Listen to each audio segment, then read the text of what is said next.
incredible hours to keep that place together, which was not easy. Bob Denham, I called, I guess on the 23rd or so, I called him on a Friday. I got home on a Saturday, the 24th of August. He was living a nice, pleasant, peaceful life in California, and had a first-class law firm, good group of clients.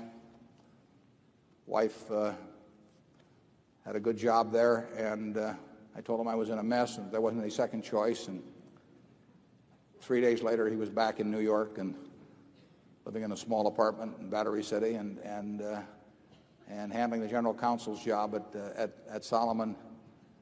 They found John McFarlane on that Sunday on the 18th. I think he was running in a triathlon or something.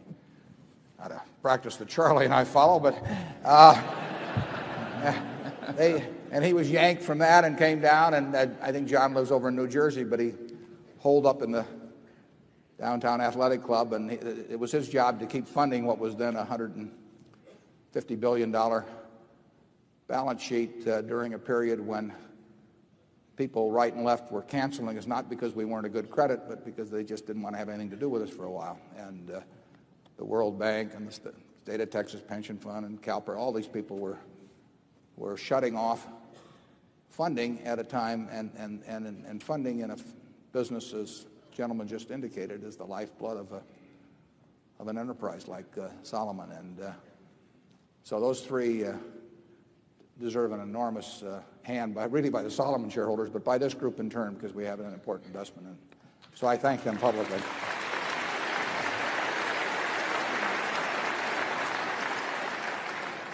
Zone 2.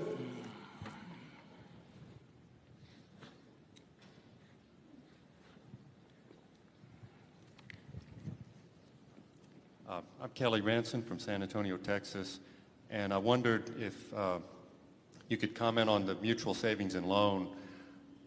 There was just a footnote that the deposits had been assumed by a federal savings bank. And also, what about the annual report for Wesco Financial that I know it used to be in the annual report for Berkshire?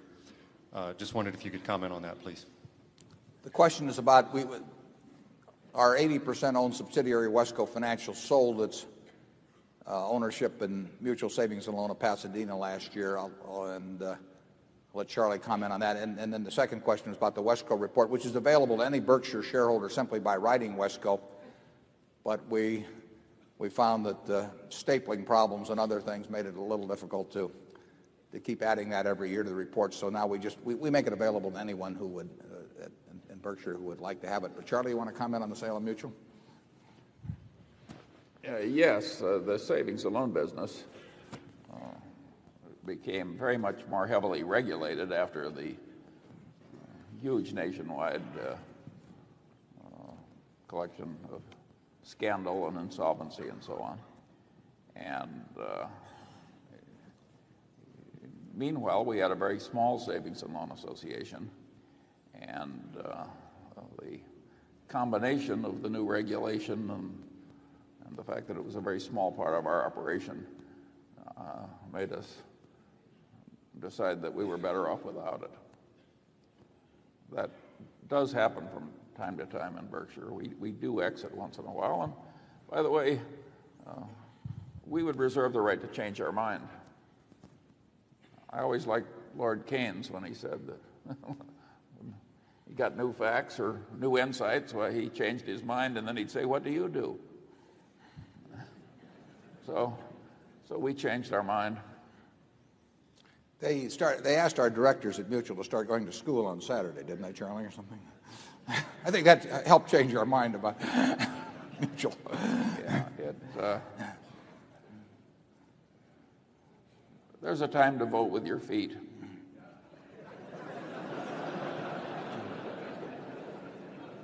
And even your wallet. Yeah. Zone 3. Chicago. Can you speak to some of the economic characteristics of the shoe industry that allowed the business to be profitable and, in your view, attractive? I didn't hear that. Did you hear that, John? He wanted you to comment on the merits of the shoe industry. Well, I think our feelings for the shoe industry are very clear from what's been happening the last few years. We think it's a great business to be in as long as you're in with Frank Rooney and Jim Isler and Peter Lunder and Harold Alfond. Otherwise, it hasn't been too good. We have a couple of extraordinary shoe operations, but they're not extraordinary because we get our leather from different steers or anything of the sort. We have two companies, really three now that Lowell's been brought in too, but that have truly extraordinary records. I think those same managements would have been enormous successes in any business they'd gone into, but they have gone into they are in the shoe business, and the companies earn unusual returns on equity. They earn unusual returns on sales. They've got terrific trade reputations. And I think that to the extent we can find ways to expand in the shoe business while employing those managements, we'll be very excited about doing so. It isn't because we think that the shoe industry is any cinch, per se or anything of the sort, but we've got a lot of talent employed in the shoe business, and whenever we've got talent, we like to try and figure out a way to give them as big a domain as we can. And it's not inconceivable that we would expand the shoe business, perhaps even significantly over time. My name is Stuart Hartman from Sioux City. After the brevity of the last question from Section 4, I'll try to be extremely brief. Given the scrutiny that the tobacco business is going under right now, number one, what do you see as the business prospects for those huge cash cows?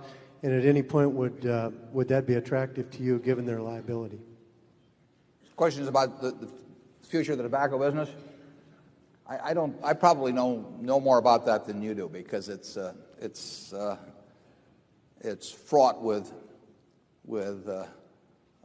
questions that relate to societal attitudes, and you can form an opinion on that just as well as I could. But I would not like to have a significant percentage of my net worth in the tobacco business myself, but they may have better futures than I envision. I don't really think that I have special insights on that. Charlie, you? No. You have to come to a conclusion as to how society is going to want to treat, and the present administration for that matter. The economics of the business may be fine, but that doesn't mean it has a great future. Zone 5. I'm Harriet Morton from Seattle, Washington. I'm wondering, when you are considering an acquisition, how you look at the usefulness of the product. In looking at any business? Yes. Yeah. Well, obviously, we look at what the market says is the utility, and the market has voted very heavily for Dexter shoe, just to be an example. I don't know how many pairs of shoes they were turning out back in 1958 or thereabouts, but year after year, people have essentially voted for the utility of that product. There are 750 million or so 8-ounce servings of one product or another from the Coca-Cola company consumed every day around the world, and there are those of us who think the utility is very high. I can't make it through the day without a few. But there are other people that might rate it differently. But essentially, people are going to get thirsty, and if this is the way they take care of their thirst better than, and they prefer that to other forms, then I would rate the utility high of the product. But I think it's hard to argue with the market on that. I mean, some people may think that listening to a rock concert is not something of high utility. Other people may think it's terrific. And so we would judge that. I don't think we would come to an independent decision that there was some great utility residing in some product that had been available to the public for a long time, but the public had not endorsed in any way. Charlie? Well, I think that's right, but I'd say averaged out we're in a bunch of high utility products. I mean, nurses' shoes, work shoes, casual shoes. We don't have a lot of Italian pumps. Don't rule it out, Charlie. We may be here next year defending it. No, I just say if you judge the existing portfolio as indicating what the future is likely to be like. Well, certainly a lot of essentials were sold out of Borsheims yesterday. Yes.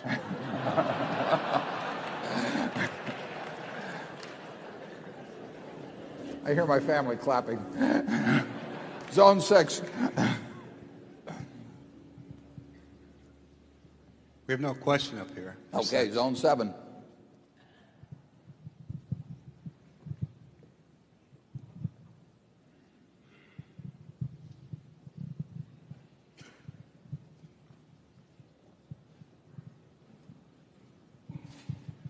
Good morning, Mr. Berkshire, or Buffett. I have a niece here who has a son named Berkshire. So I'm Chris Blunk from Omaha. My first question is, in years past, we've had samples of various products. When are we going to have some Guinness? Some what now? Guinness samples. My second question is, in light of the multiple disasters that have taken place in L.A., has that had any impact on the cats for Berkshire? On our super cat business? Yeah. The L.A. earthquake, which is originally, I believe the first estimate of insured damage was $1.5 billion, which struck us as kind of ludicrous, but has now escalated. The last official estimate, the one we use that's a trigger in our policies, I think is either $4.5 billion or $4.8 billion, but it's going to be higher than that. Our losses are fairly minor. If it gets to $8 billion of insured damage, that would trigger another policy or two. But I would say that the LA quake, which did considerably more damage, I think, than people would have anticipated from a 6.7 for various reasons having to do with how quakes operate. That quake is not going to turn out to be of any real. It's not the kind of super cat that a $15 or $20 billion hurricane which hit Florida or Long Island or New England would be. That's the kind of we could lose, or we could pay out $600 or $700 million in sort of a worst case super cat. Now our total premiums this year might be, say, $250 million or something in that area. So one super cat in the wrong place would produce, and there could be more than one, could produce, we'll say, a $400 million or thereabouts underwriting loss from that business. The LA quake is peanuts on that scale, but it wouldn't have taken a whole lot more in terms of numbers on the Richter scale if it happened to have an epicenter where it did and be of the type that it was, relatively shallow, that we could have had that sort of thing happen. I think that the insurance industry has vastly underestimated, maybe not now, but up till a few years ago, the full potential of what a super cat could do. But Hurricane Andrew and the LA quake may have been something of a wake-up call. They were far from a worst-case situation. A really big Type 5 hurricane on Long Island would end up leaving a lot of very major insurance companies in significant trouble. We define our losses. Essentially, $700 million sounds like a lot of money. It is a lot of money, but there are limits on our policies. That is not true of people that are just writing the basic homeowners or business.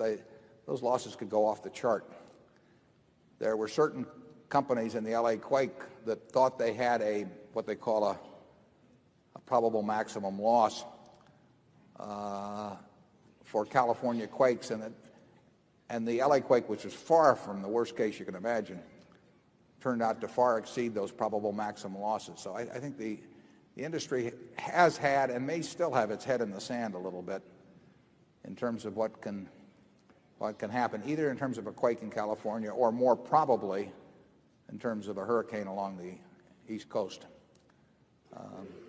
So far this year, we're in reasonable shape, but that doesn't mean much because by far the larger exposure is in hurricanes, and essentially 50% of the hurricanes hit in September, and I think it's about 15% would be in August, close to 15% in October. So you have 80% roughly in those 3 months, and then there's a little tail on both sides. But that's when you find out whether you've had a good or bad year in the super cat business, basically. It's a business we like at the right rates because there are very few people that can afford to write it at the level that the underlying company, the reinsured companies, need it. And we are in a position, if the rates are right, to do significant business. Charlie? Nothing to add. Zone 1?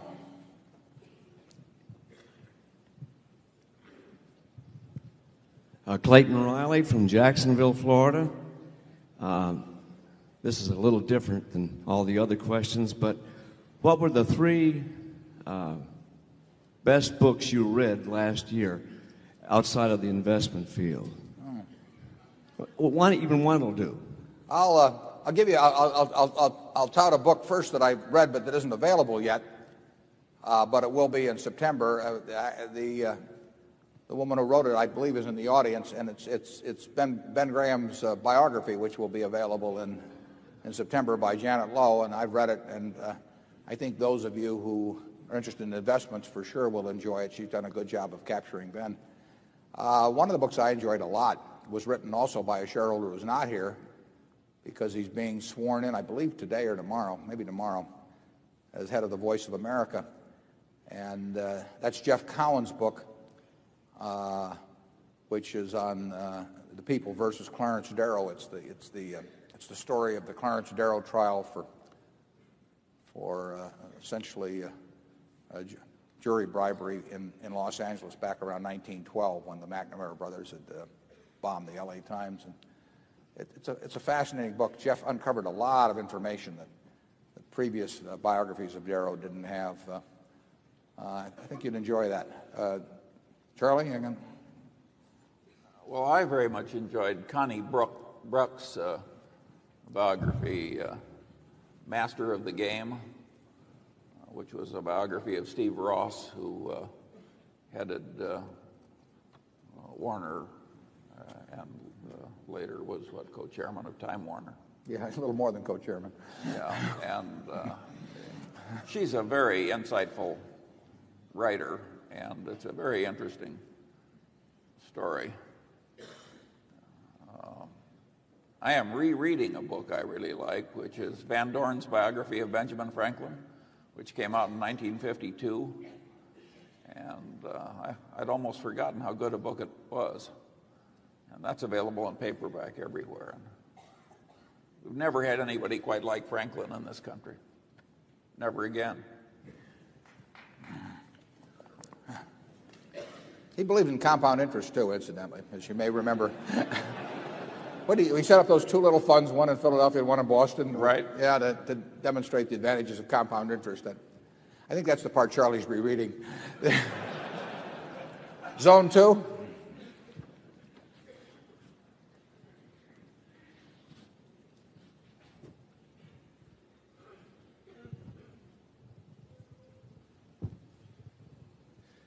Thank you for teaching so much to all of us about business. My name is Mike Assail from New York City.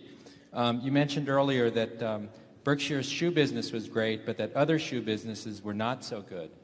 What are the uncertainties of the global brand leaders that the Berkshire seems to like? They like Coke and Gillette.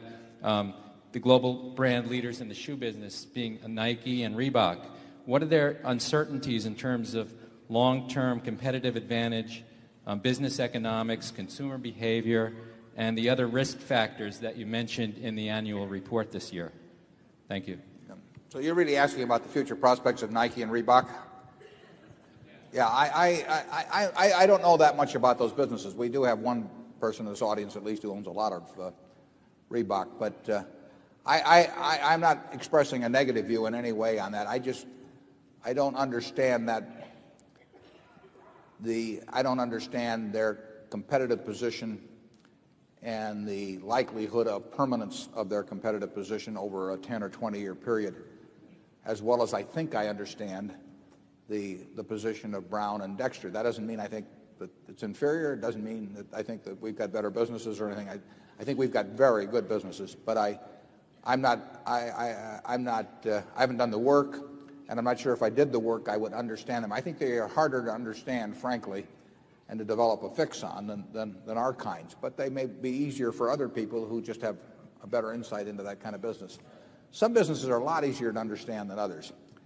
And Charlie and I don't like difficult problems. I mean, if something is hard to figure, we'd rather multiply by 3 than by pi. I mean, it's just easier for us.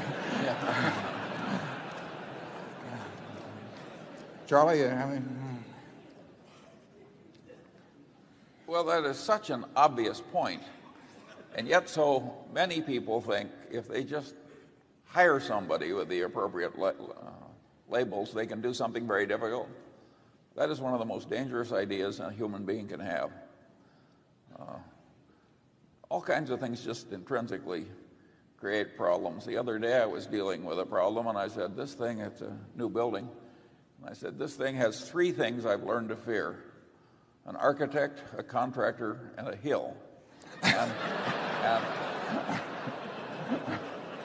And if you go at life like that, I think you at least make fewer mistakes than people who think they can do anything by just hiring somebody with a label. Excuse me, go ahead, sir. You don't have to hire out your thinking if you keep it simple. You don't have to do, we've said this before, but you don't have to do exceptional things to get exceptional results. And some people think that if you jump over a 7-foot bar, that the ribbon they pin on you is going to be worth more money than if you step over a 1-foot bar. And it just isn't true in the investment world at all. So you can do very ordinary things. I mean, what is complicated about this? But, we're $3 billion pre-tax better off than we were a few years ago because of it. There's nothing that I know about that product or its distribution system, its finances, or anything that really hundreds of thousands or millions of people aren't capable of, that they don't already know. They just don't do anything about it. And similarly, if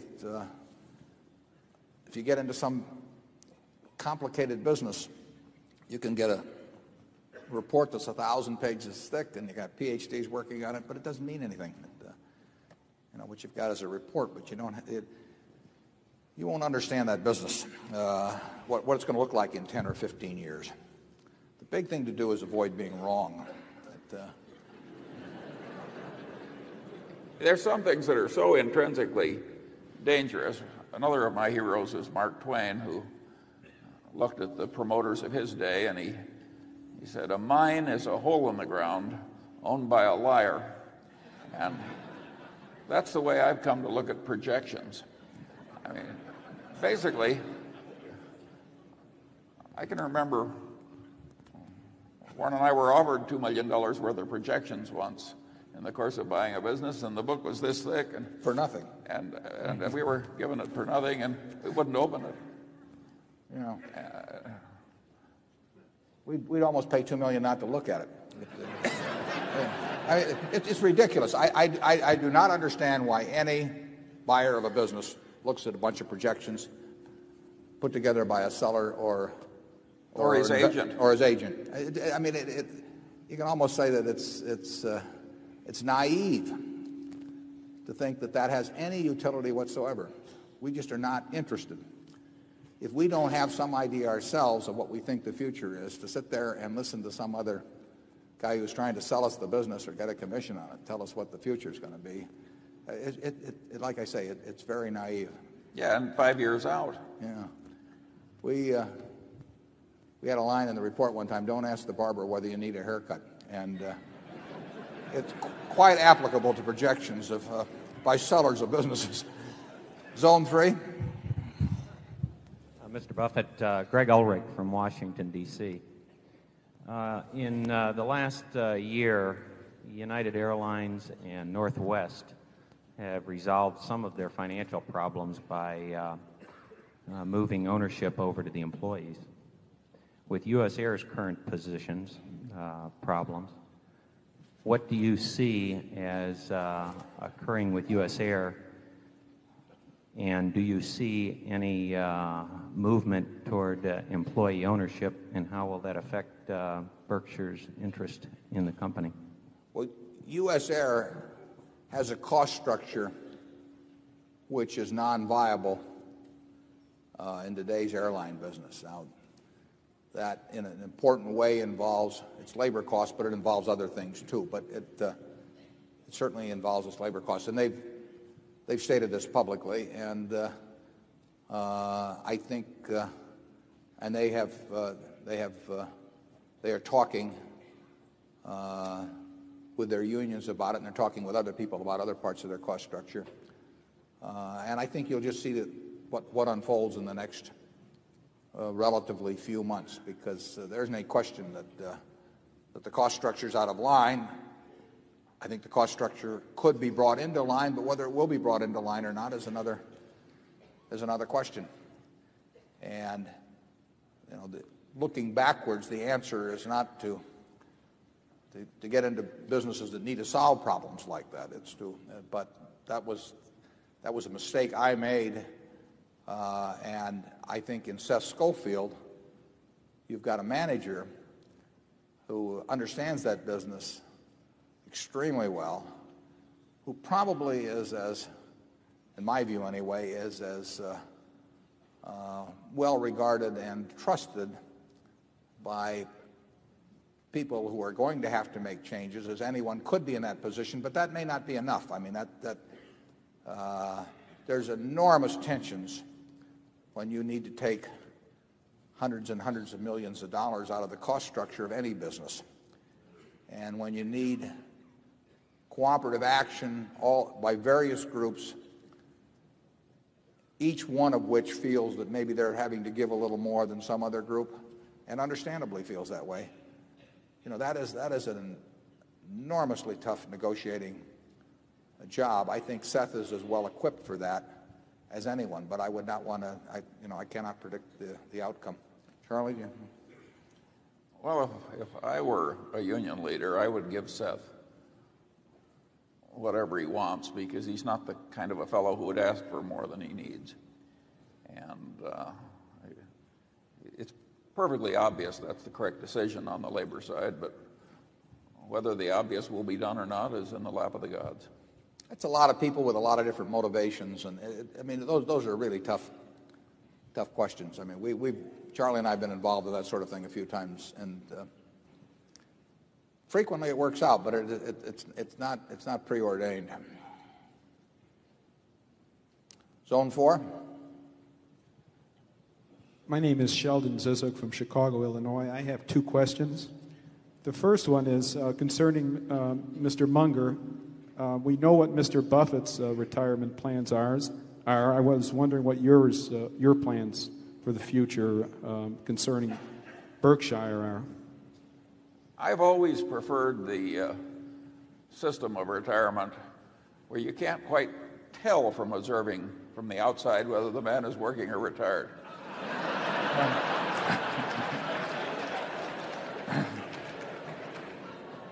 He does it well, too.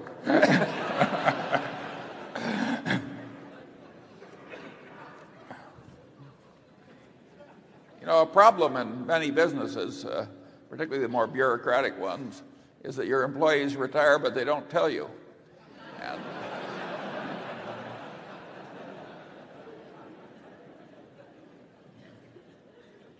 I think I can speak for Charlie on this. Charlie and I are not in any hurry to retire. He's trying to outlast me, actually.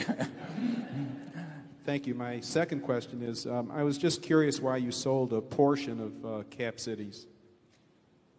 We thought that it was a good idea for Cap Cities to have a tender offer. They had cash that we thought that they could not use they were not likely to be able to use in a better way than repurchasing their own shares, because they do have some very good businesses. They and we felt that a tender offer would not be successful in terms of attracting a number of shares unless Berkshire were tendering. We felt the price was reasonable to tender at. It turned out that the business was getting stronger during that period and various things were happening in media. So there were only 100,000 shares or so tendered outside of our million. That isn't necessarily what we thought was going to happen going in, but that is what happened. It's acceptable to us, but that doesn't mean that it was the desired outcome. We would not have tendered all of our shares or anything of the sort. We wanted to remain a substantial shareholder of Cap Cities. Most of the time we've favored Cap Cities buying in its stock, and it's bought in a fair amount of stock since the ABC merger took place started in 1986. Zone 5. Good morning. My name is Matt Vogt. I'm from Omaha. Last year's meeting, you made reference to structured settlements. I was wondering, how is that business progressing for you? The question's about the structured settlement business, which is a business in which Berkshire guarantees, in effect, an annuity to some claimant of another, usually of another insurance company who has suffered an injury, and instead of getting a lump sum now, wants to get a stream of payments over many years in the future, sometimes going out 75 years. We have set up a life company to do that business. We formerly did it all through our property casualty companies. And we have done some business, but it's not been a big business yet. And it may never be a big business. It's a perfectly satisfactory business, but it's not an important item at present in the analysis of Berkshire's value. Are you having a problem with sound out there on this or not? Just no?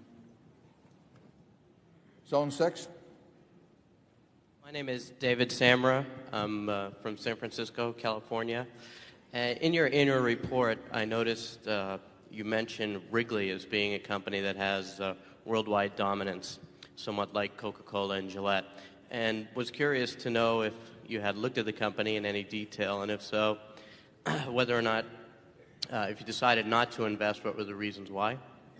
Well, we wouldn't want to comment on a company like that, because we might or might not be buying it, we might or might not be selling it, and we might or might not buy or sell it in the future. And since it falls under that narrow definition of things that we don't talk about, it's a good illustration of a company that has a high market share worldwide. But you can understand the Wrigley company just as well as I can. I have no insights into the Wrigley company that you wouldn't have, and I wouldn't want to go beyond that in giving you our evaluation of the company. Hate to disappoint you on those, but on specific securities, we are not too forthcoming sometimes. Charlie? I'm good at not being forthcoming.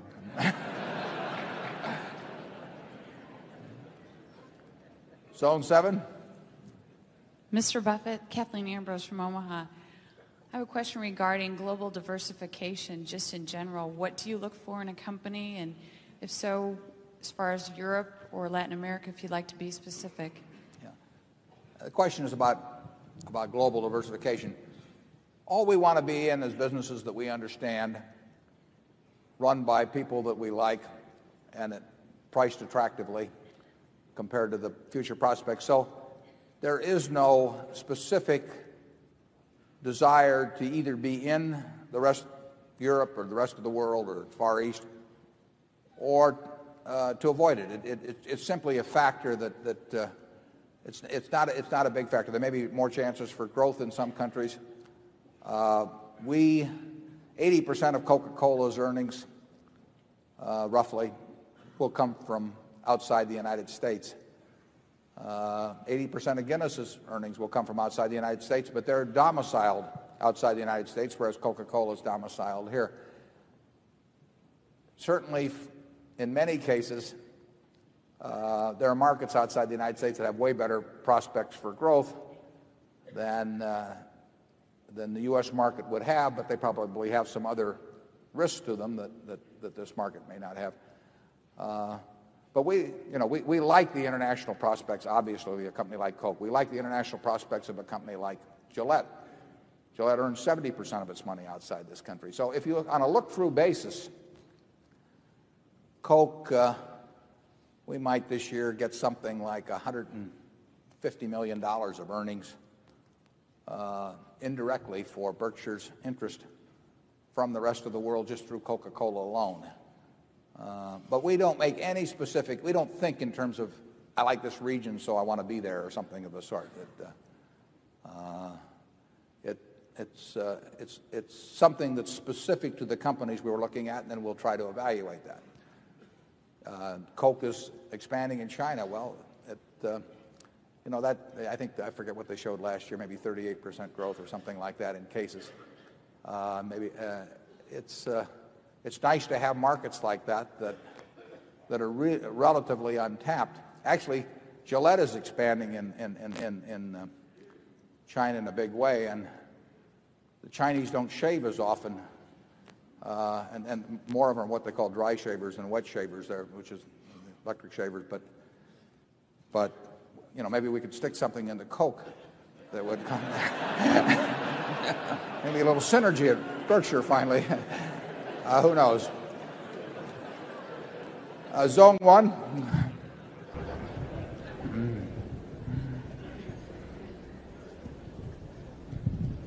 Good morning. I'm Marshall Patton from Bandera, Texas. And back to the insurance losses, what is the comparison between natural disasters and such as the earthquake and so on, and the L.A. riots? Well, I'm not sure what the connection. They obviously can both lead to super cats that we insure against, because if there is enough insured damage, it's likely to trigger payment under some of our policies. It would take some really big riot damage to get to our levels, because normally we don't kick in now until an event gets up to at least $5 billion or so of insured damage under a very large majority of our policies. Something like a quake causes a fair amount of damage that is not insured, because to the extent that it's highways and things of that sort, public buildings, a lot of that is not insured. But you get interesting questions on this. Usually we insure an event. But what's an event? If you go back to the riots that occurred after Martin Luther King was shot, you had riots in dozens of cities. Is that one event, or is that a multiple number of events? I mean, it started by different people, and but maybe arising from a common cause. Some of those things aren't actually very well defined, even after hundreds of years of insurance law and custom, the experience of that. And but I would say that rioting is very unlikely to get to a level that triggers our policy. The big risks we face are quake and hurricanes, and hurricanes are more significant risks than quake. They call them typhoons in the Pacific Ocean, but floods, tremendous damage from floods last year, but basically there's not a lot of private flood insurance bought, so the insured losses do not get large. Just watch the Weather Channel. Zone 2.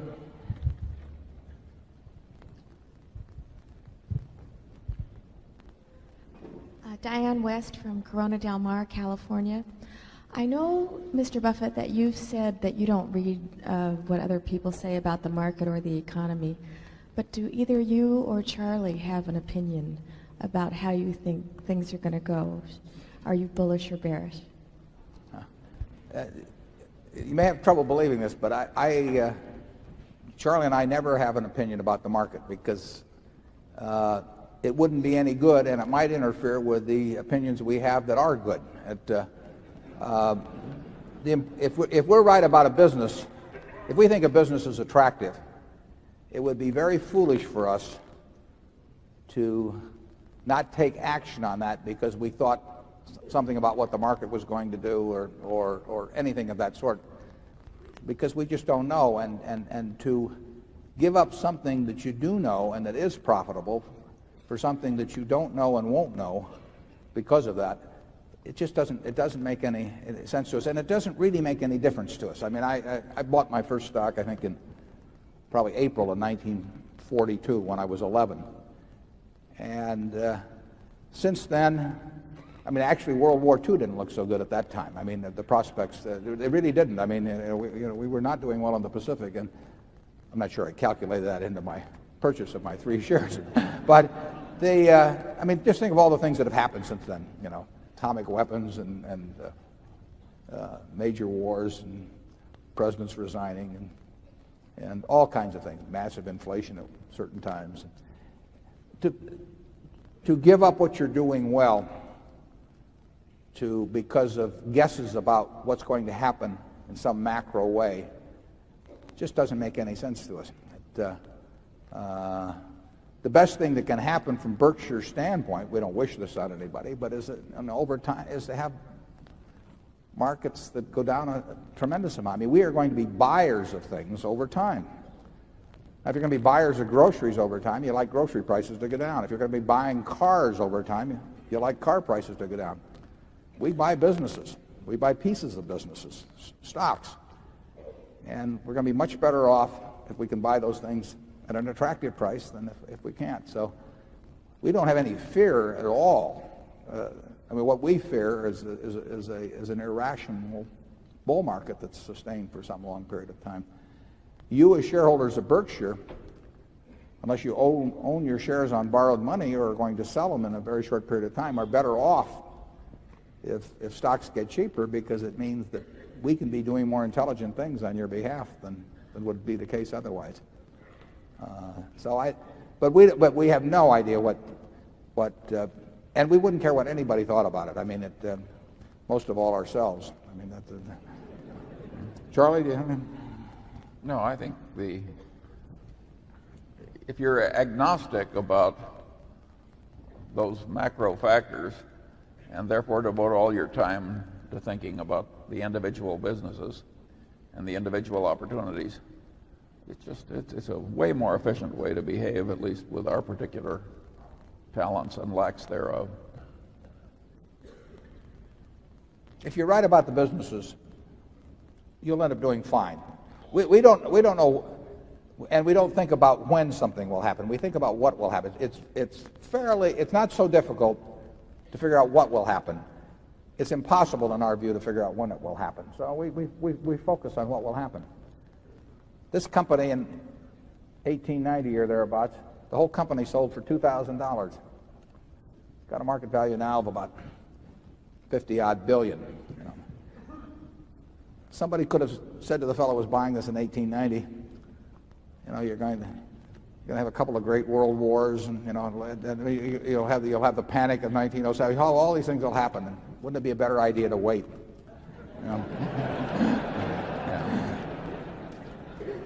We can't afford that mistake, basically. Yeah. Zone 3. I'm Tim Medley from Jackson, Mississippi. Last year, the question was asked about your preference for purchasing entire businesses versus parts of public companies.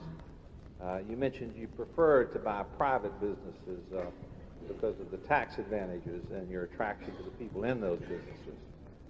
Are you finding today that there are better purchases within the private market versus in the public securities markets?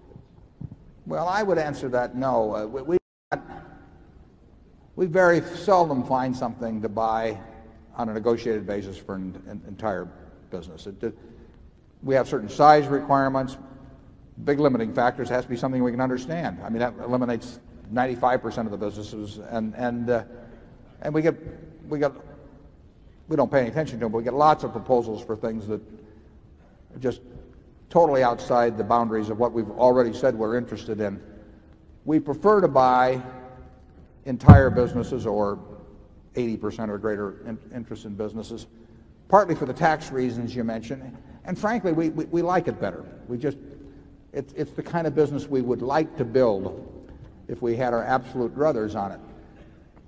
Counter to that is we can usually get more for our money in wonderful businesses in terms of buying little pieces of them in the market, because the market is far more inefficient in pricing businesses than is the negotiated market. You're not going to buy any bargains, and I mean you shouldn't even approach the idea of buying a bargain in a negotiated purchase. You want to buy it from people who are going to run it for you. You want to buy it from people who are intelligent enough to price their business properly, and they are. I mean, that's the way things are. The market does not do that. The market, in the stock market, you get a chance to buy businesses at foolish prices. And that is why we end up with a lot of money in marketable securities. If we absolutely had our choice, we would own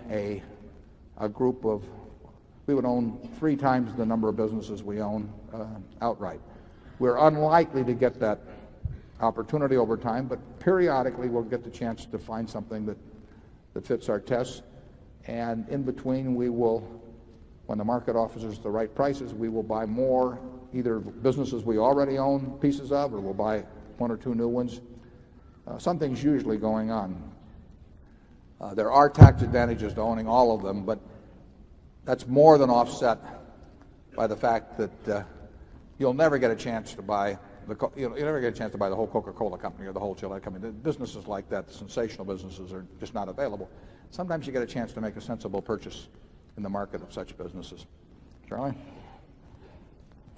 Well, I think that's exactly right. And if you stop to think about it, if 100% of a business is for sale, you've got the average corporate buyer is being run by people who have the mindset of people buying with somebody else's money, and we have the mindset of people buying with our own money. And there's also a class of buyers for 100% of businesses who are basically able and shrewd financial promoters.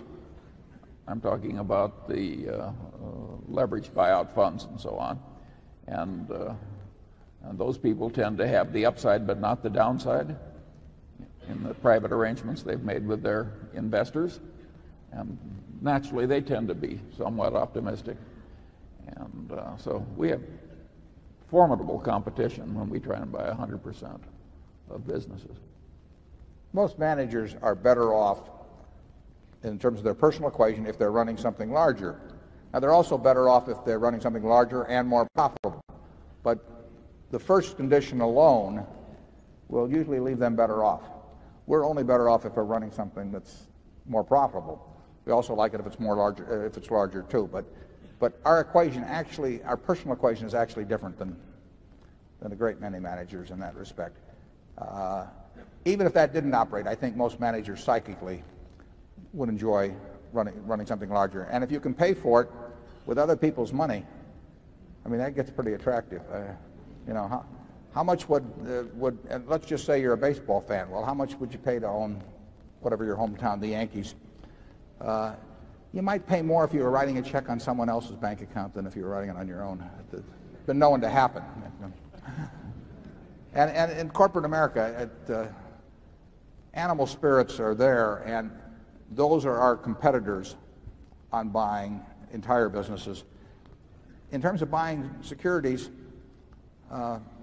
most managers don't even think about it. It's very interesting to me because they'll say that they'll have somebody else manage their money in terms of a portfolio of securities. Well, all that is a portfolio of businesses. And I'll say, well, why don't you pick out your own portfolio? They'll say, that's much too difficult. And then some guy will come along with some business that they never heard of a week before and give them some figures and a few projections, and the guy thinks he knows enough to buy that business. It's very puzzling to me sometimes. Zone 4.